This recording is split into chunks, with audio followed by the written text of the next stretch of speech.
Kung pera lang ang pag-uusapan ay hindi ko naging problema yan dahil may kaya ang pamilya ko. Ang nanay ko po ay isang dentist at engineer naman ang tatay ko. Ako po si Ernest at maswerte ako sa naging mga magulang ko, Papa Dudut. Simula pagkabata ay ramdam ko na ang pagmamahal nila sa akin at ang tuwa nila kapag nakagawa ako ng mga bagay na maipagmamalaki nila. Kaya palagi akong honor sa klase at sumasali sa mga pa-contest sa school para mas lalong maging proud ang mga parents ko. Nang naisip kong kumuha ng aeronautics ay hindi sila nagdalawang isip na suportahan ako.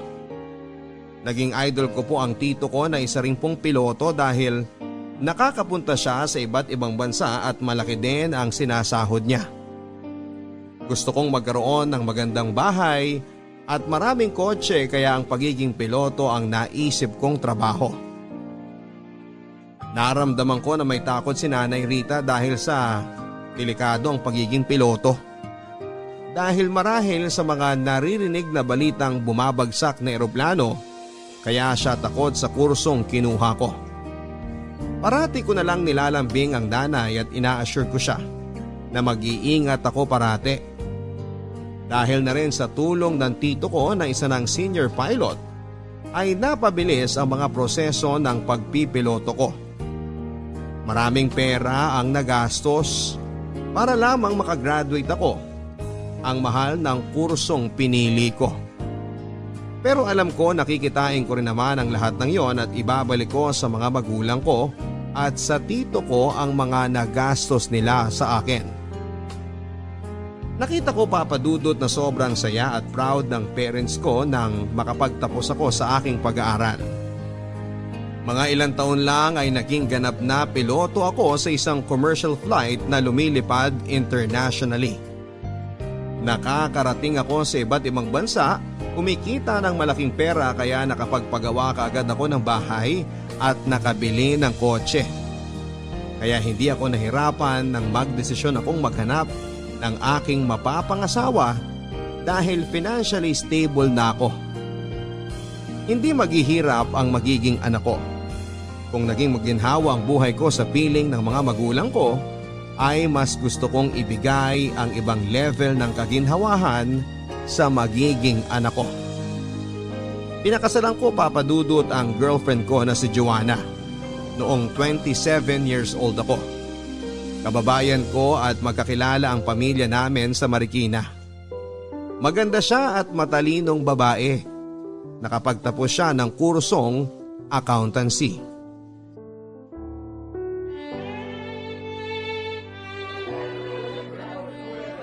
Anak, masaya ako para sa'yo. Bubuo ka na ng sarili mong pamilya. Salamat, Nay. Alam kong maaalagaan mo ang mga magiging anak ninyong dalawa ni Joanna. Sure ako mga gwapo't gwapa at matatalino ang magiging apo ko.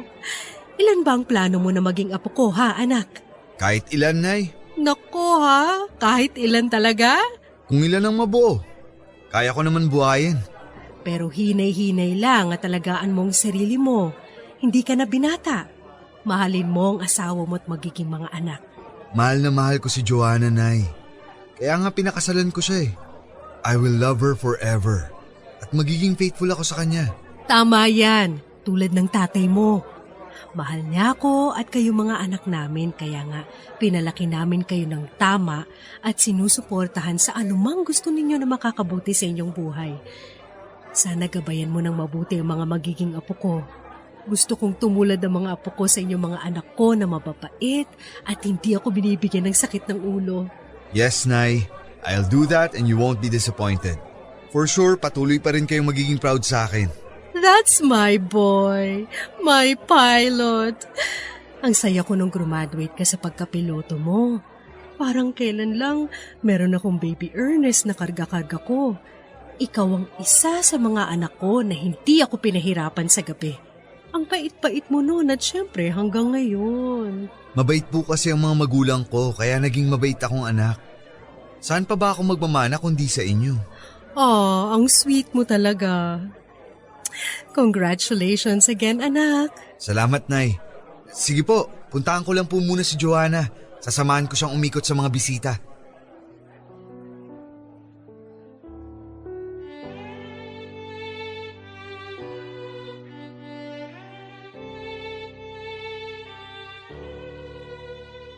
Joanna, Han, kamusta ang pagbubuntis mo sa second baby natin? Han, after ko may panganak si baby, magpa-planning na tayo ha. Ayoko muna silang sundan. Bakit naman? Gusto ko rin makapagtrabaho. Wag na. Kaya ko naman buhayin ang mga magiging anak natin. Hindi ko kayo pababayaan. Alam ko naman na kayang-kaya mo kaming buhayin. Ang sa akin lang, Han, gusto ko rin magka-career. Karir naman ang pagiging ina at asawa sa akin. Ikaw talaga, gusto kong matupad din ang pangarap ko. Gusto kong magtrabaho sa bangko. Delikado kaya magtrabaho sa bangko. Baka may mga masasamang loob na mang-hold up sa bangkong papasukan mo. Lahat naman ng lugar at trabaho delikado kung iisipin mo. Sa bagay, tama ka naman dyan. Mas delikado pa nga yung pagpapalipad mo ng eroplano kung tutuusin eh. Ay, ito na naman po kami. Basta Han, wag mo na akong sabayan. Wag mo na rin akong kontrahin. Kapakanan mo lang ang iniisip ko. Kapakanan yun ng mga anak ko. Gusto kong lumaki ang mga anak natin na nasusubaybayan mo. Ako na maghahanap ng pera. Kinakaya ko naman kahit malayo ako sa inyo. Kaya kong buhayin kahit 1 dosena pa ang magiging anak natin. Ganyan ako ka-inspired, Han. Hindi pala biro yung sinasabi mo na 1 dosena ang gusto mo maging anak natin? Oo, hindi biro yun. Makaka-1 dosena talaga ako sa'yo kung makakalusot. Ako, ginawa mo naman akong baboy. Parang hindi ko naman kaya yung gusto mong mangyari. Isa pa, madali ako malulosyang yan. Alam kong maaalagaan mo ang sarili mo ng maigi. Ngayon nga, parang wala ka pang anak. Parang hindi ka nga buntis sa second baby natin eh. Tingin ko talaga forever mong mamaintain ang figure mo. Pero Ernest… Shh! Huwag na natin pagtalunan to, Han, please. Han? Nandiyan ka pa ba? Sige na Ernest, nagising na si Earl. Tumawag ka na lang mamaya. Sige. I love you, Han. I love you too. Mahal ko si Joanna, Papa Dudut. At ayokong magtrabaho pa siya dahil kaya ko naman silang buhayin ng mga anak ko. Mas mabuti na rin na nasa bahay lang ang asawa ko para mas masabaybayan niya ang mga anak namin. Naalala ko kasi noong mga bata pa lamang kami na masyadong busy ang mama ko sa trabaho kaya para sa akin ay mas magandang nasa bahay lang si Joanna. Mas masusubaybayan niya ang paglaki ng mga anak namin habang ako ay nagtatrabaho at malayo sa kanila. Umabot sa 5 ang anak namin. Hindi naman kami nahihirapan financially dahil nga sapat naman ang kinikita ko sa pagiging piloto. Pero sa tuwing umuuwi ako ay isang malaking diskusyon ang kagustuhan ng asawa ko na makapagtrabaho at huwag munang magbuntis. Para sa akin naman ay mas masaya ang bahay nang may maraming bata. Hindi naman ako nagkulang sa pagiging ama sa kanila. Kapag birthdays at may mahalagang okasyon ay sinisigurado ko talagang present ako sa tabi nila. Parang Do-Re-Mi ang mga anak namin, Papa Dudut. Halos hindi nabakante ang tiyan ng asawa ko. Kapag nakikita kami ng mga kaibigan ko ay sinasabihan nila ako ng ibang klase raw ako. Ang sipag ko raw gumawa ng baby. Ang sabi ko naman sa kanila na kapag kaya mong bumuhay ng 1 dosenang anak, di gumawa ka ng 1 dosenang anak. At para sa akin, Papa Dudut, dapat ay siguraduhin lang na mabibigyan ng sapat na edukasyon at natutugunan ng pangangailangan ng mga bata. Ito ang requirements para pwede kang magparami ng lahi. Ernest, kapag may panganak ko na tong pang-anim natin, pwede bang magpaligate na ako? Ano? Bakit mo naman gagawin yun? Tama na siguro ang 6 na anak. Ilang buwan pa lang nakakapagpahinga tong bahay bata ko meron na namang laman. Han naman, ang saya-saya kaya ng bahay natin. Kinaiinggitan nga ako ng mga kaibigan ko kasi pwede na raw tayong gumawa ng YouTube channel natin. Simulan mo na kaya mag-vlog, Han. Nasasabi mo lang yan kasi hindi ikaw ang nagbubuntis. Di ikaw ang mag-vlog kung gusto mo. Ang hirap, Ernest, para na ako masisiraan ng ulo. Parati na lang ako nandito sa bahay, wala na akong ginawa kundi magbuntis. Mag-family planning naman tayo. Ayaw mo naman akong painumin ng pills. Para sana kahit magpakasasa ka. Ang dami mong pinagbabawal. Han, maraming beses na natin napag-usapan to. Hindi ka magpapalaygate, tapos. Hindi mo ako pinapakinggan eh. Binibigay ko naman lahat sa inyo ah. Magandang bahay, magandang buhay. Nabubuhay ko naman kayo ng maayos. So anong problema mo, Joanna? Ernest, hindi ako nagpakasal sa'yo para maging paanakan. May sarili din akong pangarap. Pagkatapos kong gumraduate, nagpakasal agad ako sa'yo. Hindi ko na-enjoy ang pagiging dalaga ko. Anong gusto mong mangyari? Gusto mong maging dalaga ulit? Ganun ba? Ang hirap mo namang kausap. Hindi mo ako naiintindihan eh. Simple lang naman to. Nagtatrabaho ko para sa pamilya natin. Ako ang tatay, ikaw ang nanay. Kaya dito ka sa bahay. Masyadong makaluma yung pananaw mo. Basta, dito ka lang sa bahay. Di ikaw dito sa bahay. Palit tayo para maranasan mong pinagdadaanan ko araw-araw. Ako naman na magtatrabaho para hindi mo na magamit na dahilan yan. Akala mo ba madaling mag-alaga ng 5 bata? Tapos may isa pang madadagdag? 6 na bata? Anong akala mo sa akin, daycare teacher? Para naman akong preso dito! Joanna, please. Pwede ba tumigil ka na? Sa ayaw at sa gusto mo, iinom ako ng pills pagkatapos kung may panganak to! Sige, subukan mo lang. Tama na ang 6 na anak. Pagod na ako sa kakabuntis taon-taon. Pagod na ako sa buhay ko. Hindi lang naman dahil sa pera nabubuhay ang isang tao, Han. Gusto ko rin magkaroon ng fulfillment sa buhay. Sa ibang aspeto na pinapangarap ko noon. Kung ganito lang pala, mabubulok na lang ako dito sa bahay at mag-aalaga ng mga bata, bakit pa ako nag-aral at nagtapos ng college? Sana naging yaya na lang ako! Hindi kita maintindihan. Kinaiingitan ka ng mga kaibigan mo. Ito yung klase ng buhay na gusto sana nila para sa sarili nila. Maswerte ka, Han, at naibibigay ko lahat ng mga pangangailangan nyo. At higit pa. Tapos galit na galit ka sa akin kasi gusto mo magtrabaho? Nagpapatawa ka ba? Mukha ba ako nagpapatawa? Ha? Meron bang nakakatawa sa mga sinabi ko? Hindi mo kailangan magtrabaho. Marami tayong pera. Inuulit ko. Hindi naman pera ang habol ko. Gusto ko magkaroon ng buhay. Sige, kung hindi kita mapipigilan, di ikaw magtrabaho. Dito lang ako sa bahay. Titiyaya. Ako ang mag-aalaga sa mga anak natin. Bukas mag-apply ka na ng trabaho. Ang lakas naman ng loob mong magsalita ng ganyan. Bakit gaano ka ba katagal dito sa bahay? Oo, umuwi kapag may mga special occasion, pero hindi mo alam ang hirap na mag-alaga ng 5 bata araw-araw. Wala kang alam kasi wala ka naman dito. Kaya wag mo akong yabangan, Ernest. Provider ka lang pero hindi ka naging ama sa mga anak mo dahil hindi nila naramdaman ang presensya mo.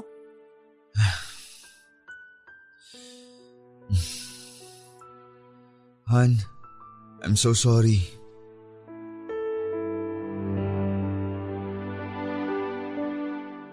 Natigilan ako sa sinabi ng asawa ko sa akin, Papa Dudut. Siguro nga'y gusto niya na talaga na-explore din ang kakayahan niya dahil hindi nga niya napakinabangan ang natapos niya sa kolehiyo. Kaya pinayagan ko si Joanna na mag-family planning na kami at tama na muna ang 6 na mga anak. Ang usapan namin na kapag naging 2 years old na ang bunso namin ay pwede na siyang magtrabaho. Nakita kong masaya ang asawa ko nang makapagtrabaho siya sa isang bangko at na-embrace niya ang pagiging career woman. Hindi naman niya napapabayaan ang mga anak namin dahil meron namang kaming mga yaya na mapagkakatiwalaan na nagbabantay sa mga anak namin. At parating nakatingin din ang nanay Rita sa mga apo niya. Kaya naman naging okay ang takbo ng buhay namin, Papa Dudut. Pero nang tumagal ay ako naman ang nakaramdam na parang may dinadala akong bahagi ng aking pagkatao na may gustong puntahan at i-explore sa buhay. Na hindi lang pera at mga material na bagay ang makakapawi ng uhaw na ito. May hinahanap po ako sa pagkatao ko na dati ko nang inalis sa isipan ko na bala ko nang pagtuunan ng pansin, Papa Dudut. Gusto kong limutin na yon pero parang nakakabit siya sa puso't isipan ko. At gusto kong buksan ang maliit na butas na yon upang makahinga. 6 na ang anak namin ni Joanna. Pareho kaming may trabaho, piloto ako sa isang international commercial flight at sa bangko naman nagtatrabaho si Joanna. Maayos naman ang mga anak namin at wala kaming problema. Maliban na lamang sa gumagambala sa isipan ko ng matagal ng panahon, Papa Dudut. Gusto ko ring ma-explore ang sarili ko. Nalibot ko na halos ang buong mundo. Pero hindi ko pa nalibot ang sarili ko. Hindi ko pa kilala ng husto ang sarili ko. Tulad ng isang eroplano, gusto kong sakyan ang sarili ko. Gusto kong lumipad sa kung saan niya gustong pumunta para mas lalo ko itong makilala. Noong 36 years old ako ay pumasok ako sa isang bar sa Malate, Papa Dudut. Na ako lang mag-isa. Walang nakakakilala sa akin doon. Parang isang bansa ang Malate. May sariling kultura, malayang nakakagalaw ang mga tao na para bang mabilis na mga jet plane na nagliliparan sa himpapawid. Unti-unting nakapag-adjust ang sarili ko sa paligid at sitwasyon ng gabing yon. Hanggang sa nakita ko na lamang ang sarili ko na katulad na rin nila ko. Naghahanap ng kaligayahan sa lalim ng gabi. Nakaramdam ako ng kakaiba sa aking kalamnan. Ito ay ang mundo na matagal ko nang iniiwasan. Ito ang lugar na alam kong magkakanlong sa aking pagkatao at magpapalaya sa akin sa pagkakakulong. Dito ko nahanap ang tunay na ako, Papa Dudut. Nakilala ko si Felix, isang college student sa umaga at bartender naman sa gabi. Matangkad siya, matipuno ang katawan at napakalakas ng kanyang sex appeal. Nang gabing yon ay nagkasundo kaming sumama siya sa akin sa bahay na binili ko sa bandang JP Rizal, Makati. At nangyari ang isang bagay na matagal ko nang gustong subukan. Bata pa ako, Papa Dudut, at attracted ako sa lalaki. Pero pinipigilan ko lang dahil ayokong ma-disappoint ang mga parents ko dahil parati kong naririnig sa kanila na hindi maganda ang maging isang bakla. Sinubukan kong ibaon yon sa pinakamalalim na parte ng aking pagkatao.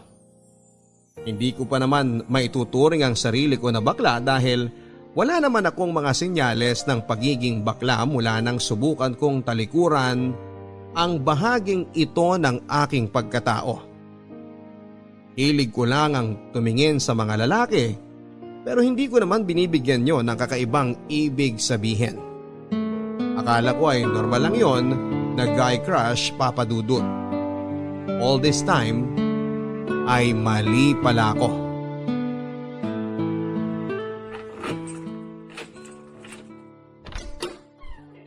Oh, nandito na tayo, Ernest. Nahihilo ako, Felix. Konti pa nga lang yung nainom mo eh. Lasing ka na agad. Alam mo naman na madali akong malasing eh. Hina mo talaga. Ako talaga ang mahina ah. Sa alcohol lang ako mahina. Hindi talaga ako sanay. At sa'yo lang din ako mahina. Isang tingin mo lang parang natutunaw na ako eh. Sanayin mo na ang sarili mo sa pag-inom para hindi na kita kailangan akayin pa uwi. Eh paano pag wala ako? Eto na nga eh, sinasanay ko na. Yakapin mo nga ako, mahal. Ayoko nga. Ayaw mo? Sige, iyak ako. Oo na, sige na.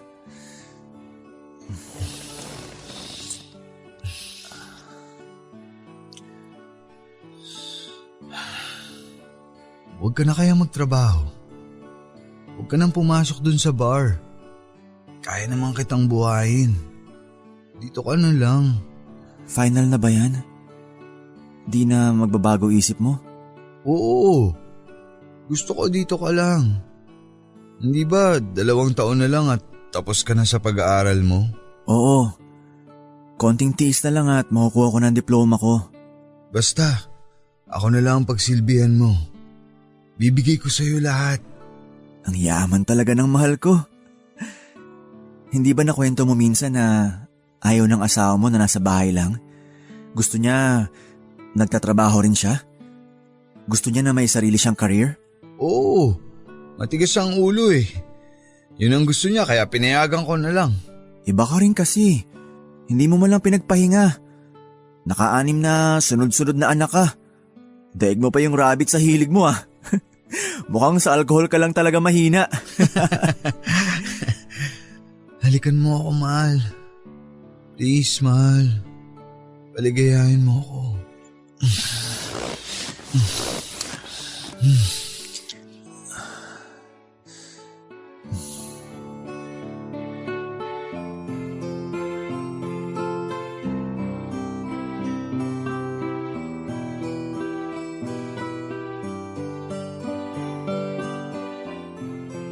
Mahal, salamat sa pagpayag mo sa offer ko. Salamat din sa lahat, mahal. Ang ganda kasi ng offer mo. Ang hirap palampasin. Sige, mag-aaral na lang ako. Basta ipangako mo sa akin na ikaw sasagot sa lahat ng kakailanganin ko. At dito na ako titira. Oo naman, dito ka titira. Bahay mo na rin to. Bahay natin to. At dapat naman talaga na ako ang gagastos para sa'yo. Mahal ko tong baby ko eh. Basta ako lang ha. Huwag kang titikim ng iba. Bakit naman ako titikim ng iba? Malay natin. Ikaw talaga, mahal. Faithful ako sa'yo. Walang iba. Ikaw lang. Salamat. Balik ako dito sa weekend. Uwi lang ako sa family ko. Sige. Mag-iwan ako ng pera. Nga pala, mahal. Hilingin ko sa'yo na wala muna sanang makakaalam ng tungkol sa ating dalawa. Oo naman, mahal. Lalong-lalo na ang misis ko. Hindi niya dapat malaman to. Don't get me wrong pero mahal ko ang family ko. Hindi ko alam kung anong mangyayari sa akin kapag malaman nila ang ginagawa ko at kung ano ang totoo kong pagkatao. Wala talagang idea ang misis mo tungkol sa pagiging bakla mo? Wala. Pero yung mga magulang mo, kapatid mo? Wala rin. Wala silang alam lahat. Wow. Pwede pala yun, no? Hindi ka rin halatang bakla. Wala talagang kabakas-bakas. Ang gwapo mo nga eh, oh. Kagalang-galang kang tingnan. Mukha ka talagang matikas. Halatang kaya mong maka-6 na anak. Compliment ba yan o inaasar mo na ako? Pero thank you, mahal. Dahil pinaramdam mo sa akin na pwede kong gawin ang bagay na hindi ko kayang gawin noon. Takot lang siguro akong mahusgahan ng mga tao. Ng lipunan. Oh, huwag ka na malungkot. Isang mainit na halik lang yan. Halika dito.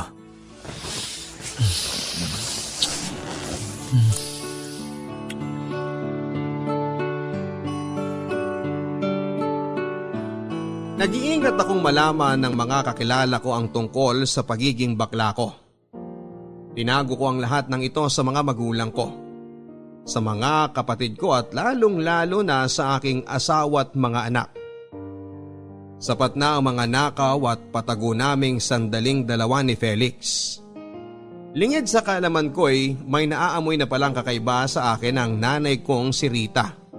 At may hinala ito na may ginagawa akong hindi kaaya-aya. Hanggang sa isang araw ay pumunta siya sa bahay ko sa Makati kung saan ay pinapatuloy ko si Felix. Mabuti na lang at hindi nagpang-abot sina Felix at Nanay Rita. Pero marami siyang tanong kung bakit parang may ibang nakatira sa bahay. Napansin niya kasing may ibang gamit sa bahay bukod sa mga gamit ko. Ang sabi ko na lang sa kanya na pumupunta rin ang mga katrabaho o mga kaibigan ko sa airline sa bahay para magpalipas ng gabi paminsan-minsan. Ang sabi ng nanay ko ay kumuha na ako ng kasambahay para may mag-asikaso sa akin kapag nandun ako sa bahay ko sa Makati. Pero ang sabi ko naman ay kaya ko na ang sarili ko. At hindi ko kailangan ng kasambahay dahil paminsan-minsan lang naman ako tumutuloy doon. Ang dami kong sinabing alibay sa nanay ko para lamang mawala ang pagdududa niya. Pero meron sigurong kakaibang abilidad ang mga ina. na makaradar kung sakaling may tinatago ang mga anak nila, Papa Dudut. Dumating na ang araw na kinakatakutan ko, Papa Dudut. Isang araw ay nakausap pala ng Nanay Rita si Felix nung minsan itong pumunta sa bahay sa Makati nang walang pasabi sa akin. Sinadya niyang bumisita ng biglaan. At dito na nga napagtagpi-tagpi ni Nanay ang mga hinala niya sa kanyang isipan sa kung ano nga ba talaga ang katotohanan tungkol sa aking pagkatao.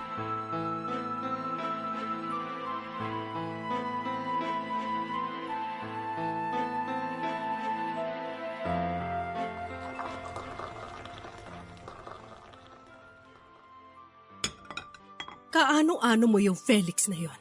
Ha? Kasama ko siya sa trabaho, Nay. Huwag kang magsinungaling sa'kin. Kilala kita. Alam ko. Paano hindi ko malalaman dito ka galing sa akin kaya alam ko kung anong tumatakbo dyan sa utak mo. Hindi nagkakamali ang mga kutob ko, Ernest. Kailan pa ang relasyon ninyong dalawa ng Felix na yon, ha? Nay. Inumin mo yung tinimpla kong tsaa habang mainit pa. Ernest, pinalaki kita sa abot ng makakaya ko. Namin ng tatay mo. Lahat ng mga pangangailangan mo binigay ko sa iyo, sa inyo na mga kapatid mo. Dahil gusto kong lumaki kayo na walang masabi sa akin at sa tatay ninyo. Alam kong tinatago mo lang ang lahat dyan sa puso mo. Tinatago mo sa sarili mo kung ano talaga ang gusto mo. Nararamdaman ko yun. Kaya pinipilit mong maging normal ang buhay mo. Ernest, anak, naiintindihan kita. Nay, hindi ko alam na ito pala talaga ako. Nito ko lang nadiskubre. Pinilit ko naman na labanan to eh. Pero dumating ang oras sa kinailangan na nitong kumawala. Sa totoo lang, hindi ko alam ang magiging reaksyon ko nung malaman ko. Litong-lito ako. Ayoko sanang tanggapin at sinubukan kong huwag pansinin pero nilamon ako, Nay. Nilamon ako. Naiintindihan kita pero tigilan mo na ang pakikipagrelasyon mo sa lalaking yun. Pero Nay, wala naman pong makakaalam. Anong walang makakaalam? Nalaman ko nga, di ba? Protect your family, anak. Paano kung malaman ni Joanna to? Anong mukha ang ihaharap mo sa kanya sa mga tao? Kinahihiyaan niyo ako? Ganon? Tanggap kita kung ano ka dahil mahal kita. Dahil anak kita. But come on, Ernest. May asawa ka na. Tapos gusto mong ipaalam sa mga tao na bakla ka? Ganon ba, anak? Don't be a disappointment to us, anak, please.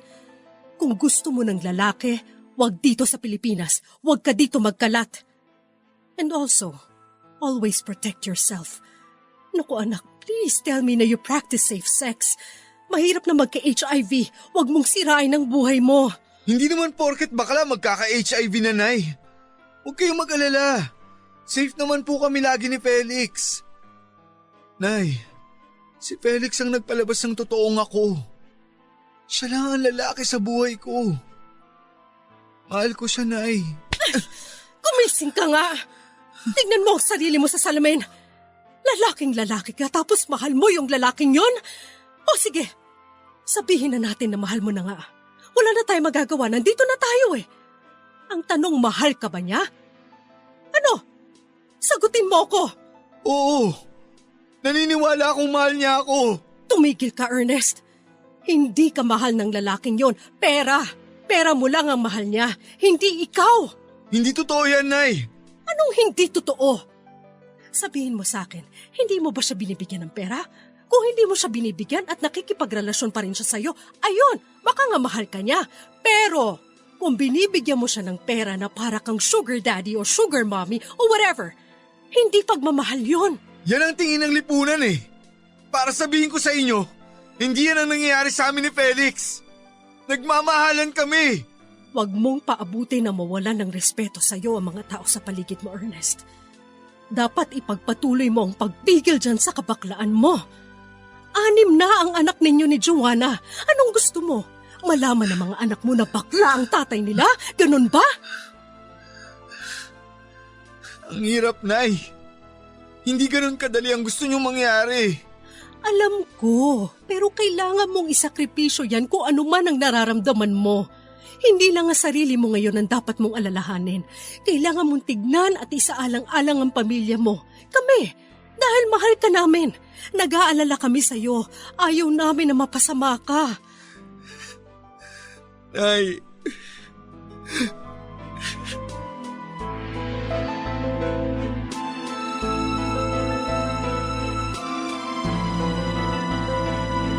Sa mga oras na yon ay hindi magkasundo ang utak at puso ko sa kung ano ang magiging desisyon ko, Papa Dudut.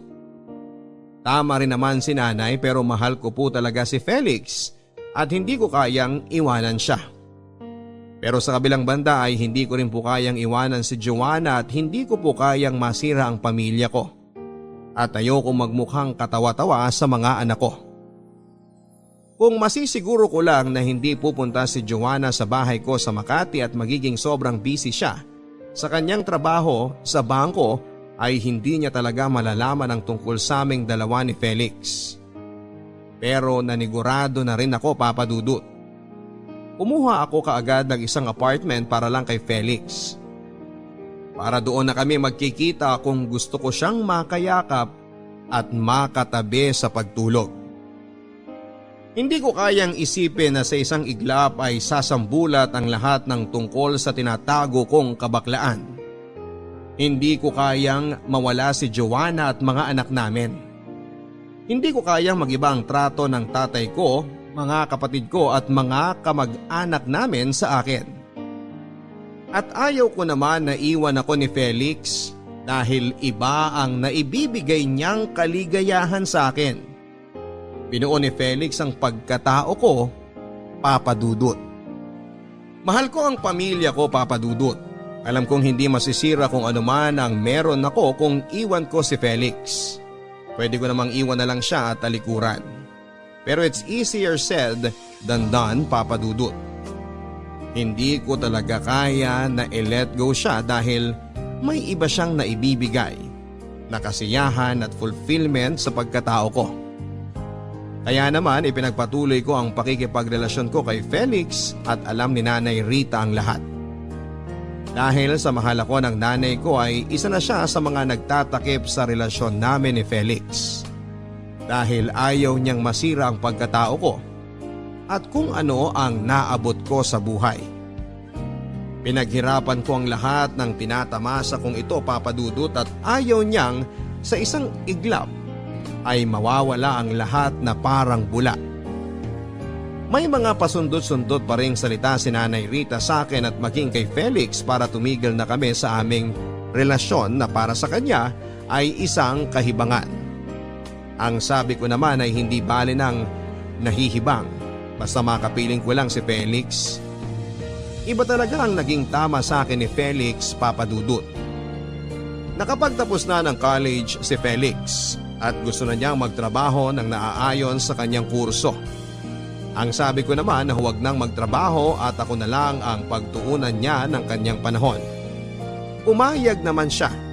Kaya masaya ako na kapag kailangan ko ang yakap niya anytime ay nandyan lang siya para ibigay sa akin ang init ng kanyang katawan.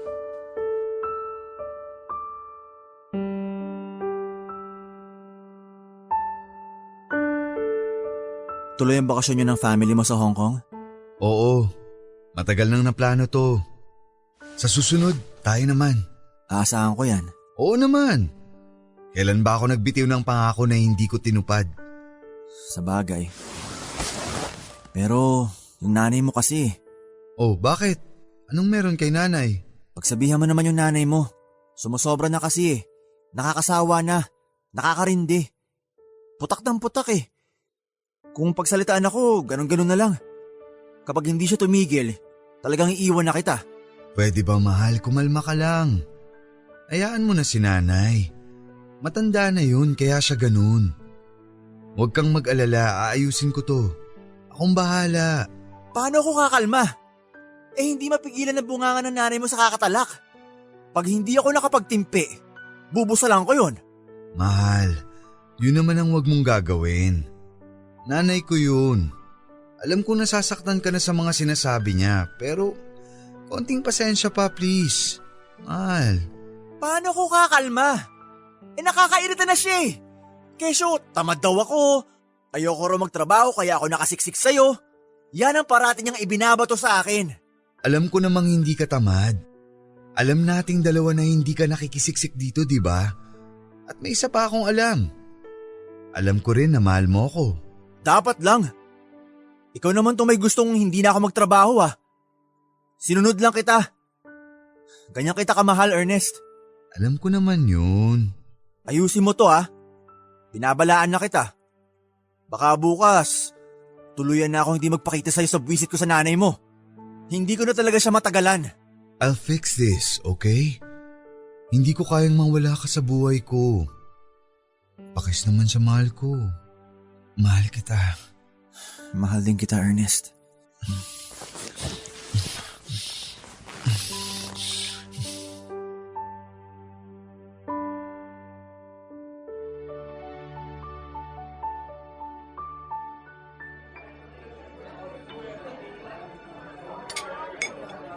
Nay, tigilan mo na si Felix. Hayaan mo na kaming dalawa. Bakit? Ano bang sabi ng lalaking yun sa'yo, ha? Nag-iingat naman kaming dalawa.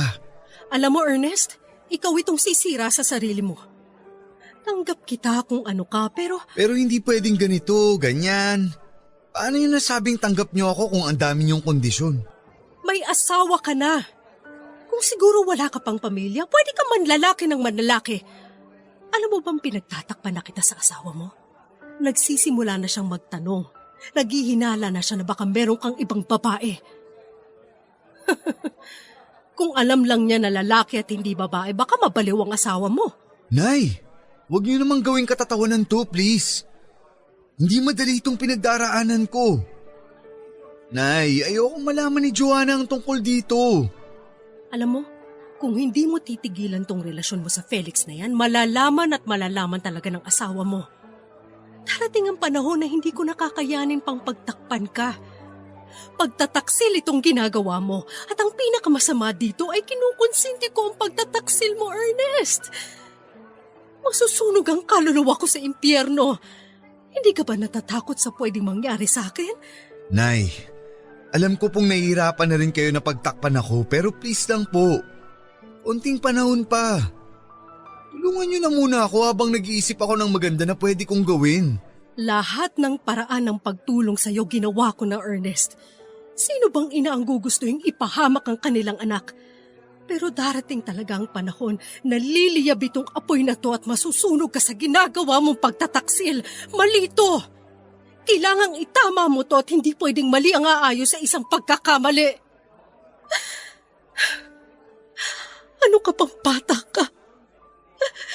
Bakit ba umabot sa ganitong lahat? Pinapahirapan mo ang nanay mo. Hirap na ang kalooban ko. Sorry, Nanay. Patawarin mo ako.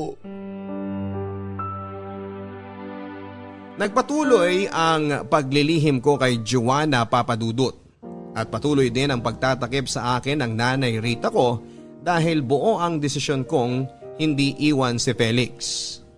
Buo ang desisyon ko na ipagpatuloy ang relasyon naming dalawa. Na ipagpatuloy ko ang pagtataksil ko sa aking asawa at mga anak. Dumating ang araw ng paghuhukom, Papadudut. Nalaman ni Joanna ang tungkol kay Felix at nalaman niya ang pagtatakip sa akin ng nanay. Narinig pala niya ang nanay ko isang araw na kinakausap ako sa telepono at pinagsasabihan na tuluyan ng tigilan ang relasyon ko kay Felix at tigilan na ang kabaklaan ko. Kaya nalaman niyang bakla ang pinakasalan niya. Na bakla ang ama ng 6 niyang mga anak. Halos gumuho ang mundo niya nang nalaman niya ang lahat ng ito. Feeling ko talaga ng mga oras na yon ay gusto ko nang matunaw at mawala sa mundo dahil hindi ko kayang harapin ang ginawa kong gulo.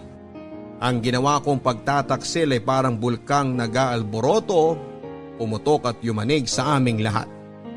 Nabalutan ng makapal na abo ang aming pagsasama. Gustong umalis ni Joanna kasama ang mga anak namin at iwanan ako. Ayokong iwan ako ni Joanna at mawala sa akin ang mga anak ko. Hindi ko kayang masira ang pamilya ko. Hindi ba pwedeng dalawa na lang ang mahalin ko? Si Joanna at si Felix. Hindi ba pwedeng magkasundo na lamang kaming tatlo na magsama? Sa tingin ko naman, Papa Dudut, ay kung bubuksan lang ni Joanna ang kanyang isipan na ay posible naman na maging masaya kaming tatlo. Hindi nga tanggap ng lipunan ng ganong klase ng setup sa isang relasyon. Pero pwede naman kaming mag-adjust. Pero baliwala ang lahat ng mga justification ko sa kung pwede ba kaming tatlo. Dahil hindi kailanman mangyayari yon. Eto na ako, Papa Dudut. Haharapin ko na ang isa sa mga pinakamalaking battle ng buhay ko. Kailangan ko nang harapin ang asawa ko. Kailangan ko nang harapin si Joanna.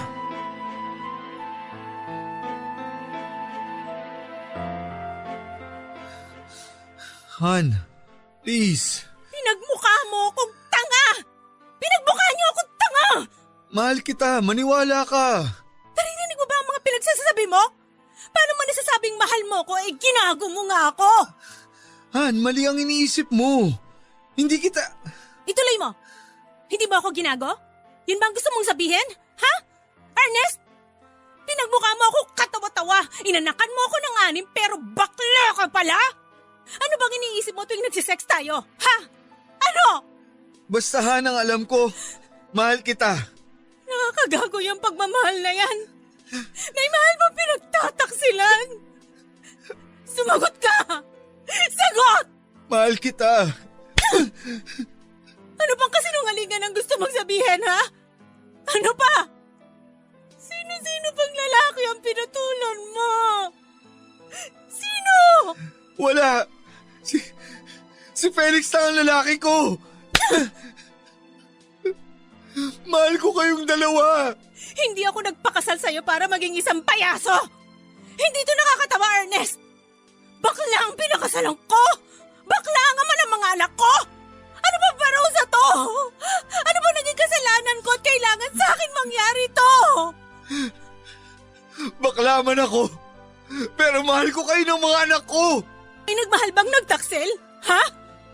Sana sinabi mo na sa akin noon na bakla ka. Hinanapan na lang sana kita ng lalaki. Alam ko na. Hindi naman makukonsider na pagtataksil sa akin yun na misis mo kasi lalaki naman yung kabit mo. Yun ang nakakatawa, Ernest. Huwag mo naman akong insultuhin, Joanna. Ayaw mo mainsulto? Ano bang ginagawa mo sa akin?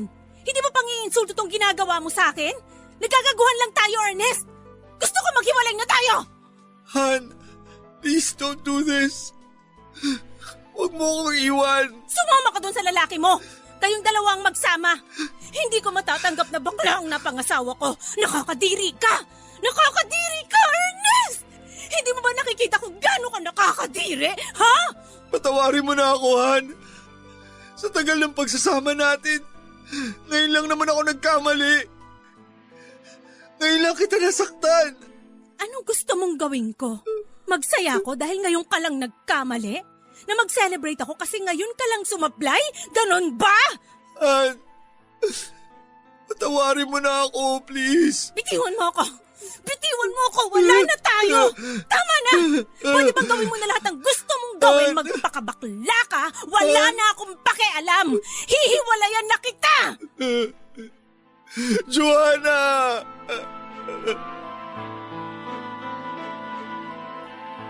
Umalis si Joanna sa bahay bit-bit ang mga anak namin, Papa Dudut. Walang ibang nakakaalam tungkol sa relasyon namin ni Felix at ang tungkol sa pagiging bakla ko kundi ako, si Felix, si Nanay Rita at si Joanna lang. Hindi rin ipinagkalat ni Joanna ang tungkol sa totoo kong pagkatao, bagay na ipinagpapasalamat ko ng lubos sa kanya. Wala siyang kahit na anong pasaring tungkol sa nangyari sa amin sa social media. Pinili niyang manahimik at itago na lamang sa sarili niya ang pinagdadaanan naming mag-asawa. Mas lalong tumaas ang respeto ko sa kanya nang dahil doon, Papa Dudut.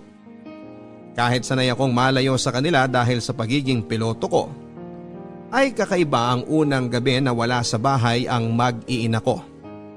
Ang gabing iniwan ako ng babaeng pinakasalan ko. Nakakabingi ang katahimikan sa bahay ng gabing yon. Balisang balisa ako. Hindi ko alam ang uunahin kong gawin. Ang daming tumatakbo sa isipan ko at ang bigat ng puso ko. Para akong unti-unting nauupos na parang kandila, Papa Dudut. Ganito ba talaga ang pagiging bakla? Kailangan kong mamili kung itutuloy ko ang buhay kasama ni Felix o magpapatuloy sa buhay kasama ang mag-ina ko. Naguguluhan ako. Habang tinitingnan ko ang buong bahay, ang lugar kung saan kasama ko ang mga anak ko, naaalala ko yung mga pagkakataon na super proud sila sa tatay nila. Dahil mabait daw ang tatay nila at sobrang responsable. Matalino raw ako at matapang dahil nakakapagpalipad ako ng eroplano. Pakaramdam ko matapos ang lahat ng nangyari, Papa Dudut, ay parang nag-crash ang eroplano ko. Ang buhay ko ang mismong eroplano na bumagsak dahil hindi ko napalipad ng tama. Kinausap ng Nanay Rita si Joanna at sinabi nitong hiniwalayan ko na si Felix at nangakong hindi na muling gagawa ng bagay na may kinalaman sa kabaklaan. Bumalik si Joanna sa akin kasama ang mga anak namin, Papa Dudut, at sobrang saya ng puso ko. Tuluyan ko bang iiwanan ang parte ng buhay ko na kasing kulay ng bahaghari? Tuluyan ko na bang kakalimutan ang mga gabing yakap-yakap ko si Felix? Ibabaong ko na ba sa limot ang lahat? Hindi na tulad ng dati ang lahat, Papa Dudut. Hindi na naibalik sa normal ang pagsasama namin ni Joanna. Nababalot na ng pagdududa ang relasyon naming dalawa. Araw-araw ay hindi nawawala ang paghihinala. Alam ko naman na matatagalan bago mawala sa sistema ni Joanna ang lahat ng mga nalaman niya. Maghihintay ako, Papa Dudut. Hihintayin ko na bumalik ang dating Joanna na kilala ko, na katuwang ko. Ang dating Joanna na mahal ako. Ang Joanna na asawa ko. Nagpapasalamat ako sa Nanay Rita ko dahil nakumbinsi niya si Joanna na makipagbalikan sa akin. Muling nabuo ang pamilya ko, Papa Dudut. Naniniwala silang dalawa na tuluyang kong maaayos ang direksyon ng buhay ko. Papa Dudut, sabihin nilang kahibangan. Sabihin na nilang napakagago kong tao. Sabihin na nila ang gusto nilang sabihin pero hindi ko talaga matiis si Felix. Kailangan ko siya sa tabi ko. Kailangan ko siyang makita, makausap at makasama. Kailangan kong maramdaman ang presensya niya. Kailangan ko ang mga yakap niya sa akin na nagpapakalma. Kailangan ko ang mga halik niya na magsasabing magiging okay din ang lahat. Kaya naman gumawa ako ng paraan para maipagpatuloy ang relasyon naming dalawa ni Felix. Nag-rent kami ng apartment sa lugar na hindi maiisip ni Joanna na pupuntahan ako. Tuwing nasa Pilipinas ako ay sinisigurado ko na mapupuntahan ko talaga si Felix. Bukod sa mga patago naming pagkikita, ay tinuloy ko rin ang sustento ko sa kanya.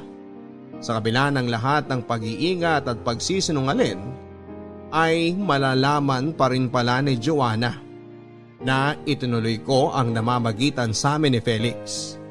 Talagang matindi ang pakiramdam ng asawa ko. Nagpasama pala si Joanna sa kaibigan niya sa trabaho para sundan ako at nalaman niya ang bagong apartment namin ni Felix.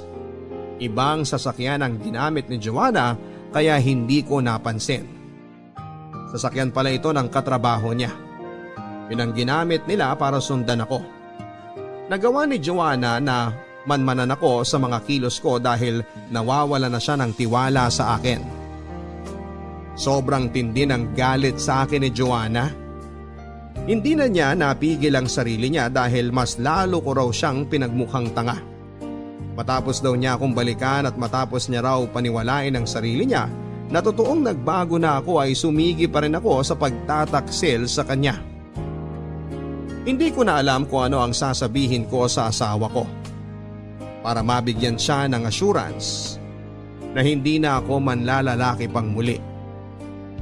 Hindi na rin ako aasa na kakayanin pa ni Nanay Rita na kausapin si Joanna at kumbinsihin siya na huwag akong hiwalayan sa pagkakataong ito, Papa Dudut.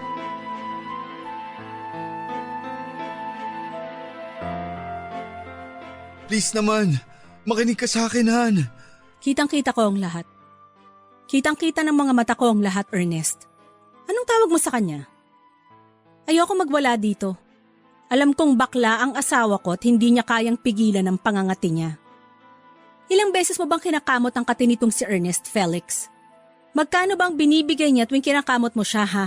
Han, please. Anong rason na naman ang sasabihin mo, Ernest? Nag-usap lang kayo dito sa apartment? Kaninong apartment to? Kay Felix? Ano bang trabaho niya maliban sa pagkamot niya sa'yo, ha? Please, stop this! Hindi ba binalaan na kita, Felix, na tigilan mo na ang asawa ko? Hindi ba binalaan na kita? Wala ka bang ibang trabahong makuha at ang pagpatol na lang sa bakla ang kaya mo? Sayang naman ang pinag-aralan mo kung yung pagpapasipsip ng dangal mo ang pinagkakakitaan mo. Joanna, tara na. Umuwi na tayo. Bitiwan mo ako! Ilang beses mo ba akong kayang lokohin? Ha? Ilan? Kung hindi mo na mabilang, ako, alam ko kung ilang beses lang kitang mapapatawad. Isang beses lang. Kaya mula ngayon ayoko nang makita ang pagmumukha mo. Kukunin ko ang lahat ng para sa akin at sa mga anak ko. Magkita tayo sa korte. Joanna naman! Ang sabi ko, huwag mo kong hawakan. Bitiwan mo ako. Gusto mo bang tumawag pa ako ng pulis? Gusto mo bang ipaalam ko sa mga magulang ko ang kawalang hiya ang ginawa mo sa akin? Gusto mo bang ipagsigawan ko sa kanila na ang pilotong si Ernest na asawa ni Joanna na merong 6 na anak ay isang bakla at ngayon ay may kinakasamang lalaki na sinusustentuhan niya? Gusto mo bang gawin ko yon? Magsama kayo ng parasite mong lalaki. Masunog sana kayo sa impyerno, mga bakla! Joanna! Han! Joanna!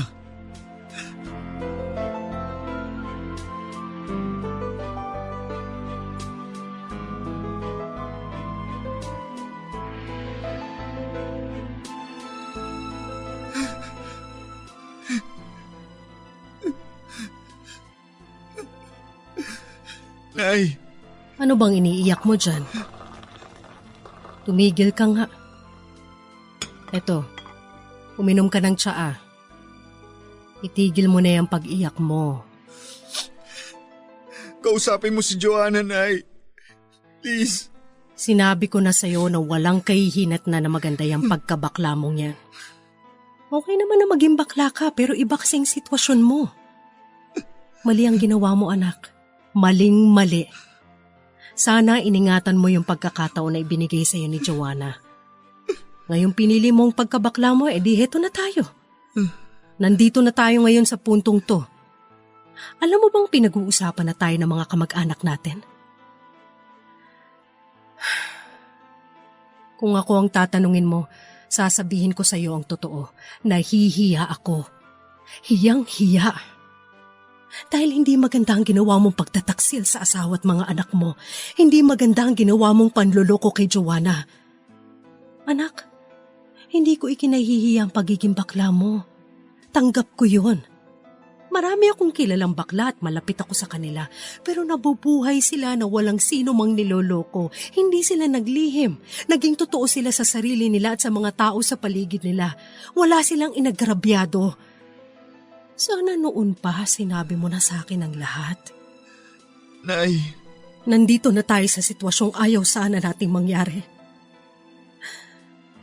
Ernest, sana matuto ka ng magdesisyon at mamili this time.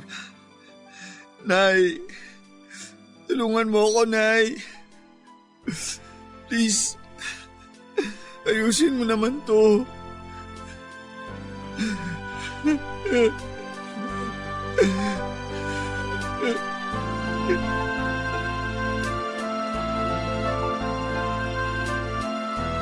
Kumalat ang balita, Papa Dudut, at parang apoy na nasusunog na lumang bahay na gawa sa kahoyon. Mabilis akong tinupok ng apoy, pinandirihan ako, ang tanga-tanga ko raw. Hinusgahan ako ng lahat ng mga taong nakapalibot sa akin. Hinusgahan ang pagiging bakla ko. Pinagtawanan ang pagiging ama ko sa 6 na anak ko. Pero bakla naman pala ako at lalaki din daw ang gusto. Wala daw sa itsura ko ang pagiging bakla. Kung ano raw ang tikas ng aking panlabas, ay siya namang lambot sa loob ko. Lambot daw na itinatago ko pa. Hindi na raw ako nahiya at bumuo pa raw ako ng malaking pamilya. Bakit daw ako naging piloto bakla naman ako? Ano ba dapat ang bakla? Napaka-backward ng thinking ng mga tao sa isang bakla, sa isang pag-ibig. Hindi ko inisip ang kung ano ang sasabihin nila sa akin. Ang gusto ko lang naman ay matanggap ako ng pamilya ko. Mas importante ang pagtanggap at pagmamahal ng pamilya ko kaysa sa iisipin at sasabihin ng iba. Dahil sobrang sakit dito sa puso ko, Papa Dudut, maging ang panganay ko ay ayaw na akong kilalanin bilang ama. Ang sakit dahil pati ang mga anak ko ay hinusgahan na ang pagkatao ko. Hindi ko dinajustify, Papa Dudut, maaring mali sa paningin ng marami, pero nagmahal lang naman ako. Sa kabila ng lahat ng yon ay hindi ko naman pinabayaan ang pamilya ko. Lahat ng pangangailangan nila ay ibinibigay ko. Siniguro kong maayos ang paglaki ng mga anak ko. Sinikap kong maibigay sa kanila ang best education na posible nilang makuha. Tuloy ang pagsasama namin ni Felix at pinayagan ko na rin siyang magtrabaho si Felix para raw hindi magmukhang ako lang ang gumagastos at hinuhut-hutan niya ako, Papa Dudut. Maswerte siyang nakapasok sa isang kilalang kumpanya sa Pasig. Rank and file pa lamang siya. Pero kung magsisipag siya ay walang duda na mabilis siyang mapopromote. Marunong naman si Felix dahil ayaw na talagang makipagbalikan sa akin ni Joanna ay si Felix na ang itinuring kong katuwang. Nakisuyo na lamang ako kay Nanay Rita na ibigay sa mga anak ko ang nararapat na suporta, sustento dahil wala silang kasalanan sa lahat ng ito. Sinubukan ko ring paabutan kay Nanay si Joanna pero hindi naman ito tinatanggap. Nagdaan ng ilang taon at nag-iba na si Felix, Papa Dudut. Parati siyang busy sa kanyang trabaho at parang wala na siyang oras para sa akin. Gusto ko sana na kapag nandito ako sa Pilipinas ay ibubuhos niya sa akin ang oras niya. Papapakin niya ako ng mga halik at bubusugin ng mga yakap niya. Madalas niyang dahilan sa akin na kailangan daw niya na mag-overtime dahil sa lagi siyang maraming kailangang tapusin sa trabaho. Kailangan niya raw na maging productive sa trabaho kung gusto niyang ma-promote sa kumpanya. Pero nagdududa ako, Papa Dudut. Naramdaman kong may iba na siya. Sa pagdududa ko ay nauwi ako sa paghingi ng tulong sa isang kaibigan. Bakla rin siya at naiintindihan niya ang pinagdadaanan ko. Nauwi kami sa isang solusyon sa problema ko, ang matyagan si Felix. Gamit ang social media ay madali nang maghalungkat ng mga impormasyon, lalo na kung active sa social media yung tao. Eksakto naman na ma-post ng kung ano-ano si Felix. Sa makatuwid ay naging stalker ang kaibigan ko, Papa Dudut, at sobrang sakit sa akin nang mapagdikit-dikit na niyang lahat ng mga nakuha niyang impormasyon. Nadurog ako nang malaman ko ang tinatago sa akin ni Felix.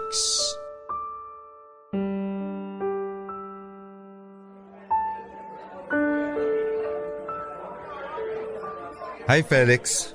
Ernest? Nagulat ka ba? Are you expecting someone? Bakit ka nandito? Ako dapat ang magtanong sa'yo kung bakit ka nandito. Saan ka nagpark? I'll walk you to your car. Umuwi ka na. Susunod ako. Sa apartment na tayo mag-usap. Bakit pinauwi mo ako? Ayaw mo ba akong kasama dito? Okay, sige. Aaminin ko na. Oo, I'm expecting someone. Please, Felix. Huwag kang gumawa ng gulo. So, tama nga lahat ng mga hinala ko.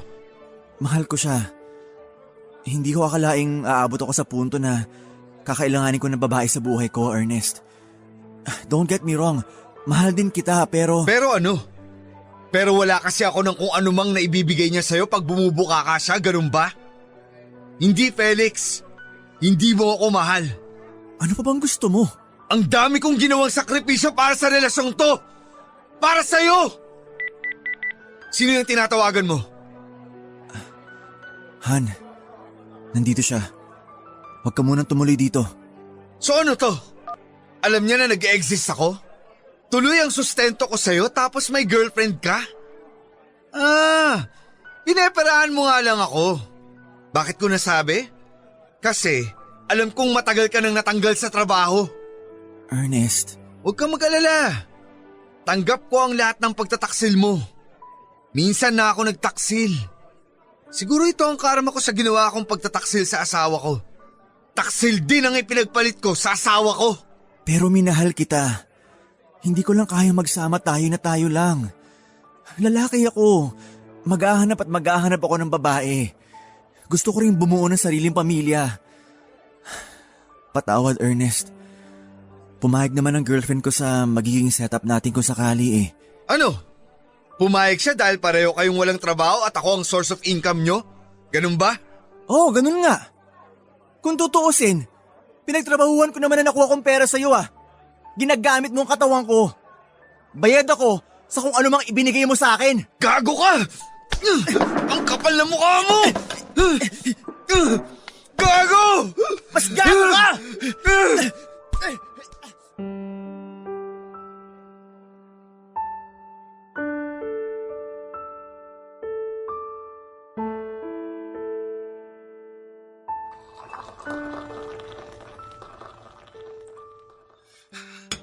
Magtsaa ka, anak. Nay, Ano na namang nangyari sa'yo? Ilang araw ka na ba dito sa Pilipinas, ha? may babae si Felix, Nay. Malamang, maghahanap din yun ng ikaliligaya ng katawan niya. Buti nalaman mo na. Sobrang late mo na ngang nalaman eh. Binigay ko sa kanya ang lahat, Nay. Mayos ka nga, Ernest. Kung nandito ang tatay mo, kinaladkad ka na sa labas. Ano ba tong ginawa ko sa sarili ko? Ngayon mo pa itatanong yan? Nay, tulungan mo ako. Anong gagawin ko? Balikan mo ang asawa at mga anak mo.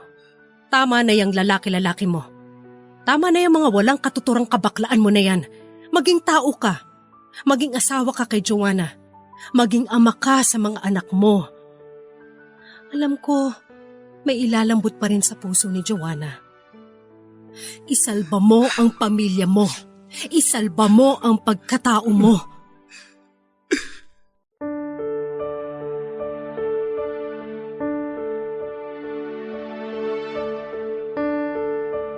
Hindi na ako masaya sa buhay ko, Papa Dudut, dahil hindi naman ako makalapit sa pamilya ko, lalong-lalo na sa tatay ko. Mabuti na lamang ay naging ina pa rin si Nanay Rita sa akin. Hindi niya ako matiis. Nakipag-ayos ako sa mga kapatid at sa tatay ko. Sinubukan ko halos araw-araw na kausapin si Joanna pero ayaw na niya talaga. Hindi ko na alam kung ano ang gagawin ko para patawarin at tanggapin niya ulit sa buhay niya. Gusto ko pa rin sanang gampanan ang pagiging asawa ko sa kanya at tatay sa aming 6 na mga anak. At kahit naman tinuloy ko ang relasyon namin ni Felix matapos akong iwan ni Joanna sa pangalawang pagkakataon, ay hindi naman papadudot na wala ang pagmamahal ko sa kanya. Gusto ko nang magbago talaga. Kailangan ko lang labanan ang urge na nararamdaman ko sa mga lalaki. Hindi naman masama ang pagiging bakla. Ang masama ay ang magsinungalin at lokohin ang mga taong nagmamahal sa iyo. Guilty as charged ako, Papa Dudut. Tuwing umuwi ako ng Pilipinas ay tumutuloy ako sa kapatid ko sa Malabon. Hilig ng kasambahay nila ang makinig ng programa ninyo, Papa Dudut. Nakakaaliw ang mga kwento at talagang kapupulutan ng aral.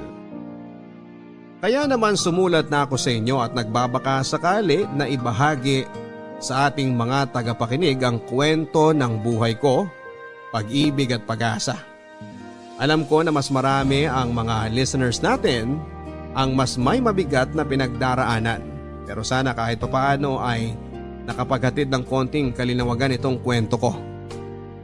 Gusto ko sana makiusap sa lahat na sana huwag tayong manghusga ng tao. Sana ay pilitin natin o pag-aralan nating intindihin ang sitwasyon na pinagdaraanan po ng iba. Palawagin natin ang ating pananaw tungkol sa pag-ibig. Ano man ang maging kasarian, sana ay huwag tayong maging taksil sa mga minamahal natin. Dahil dito nag-uumpisa ang ikakasira ng inyong pagmamahalan at ikakawasak ng inyong pamilya. Tulad ng nangyari sa akin.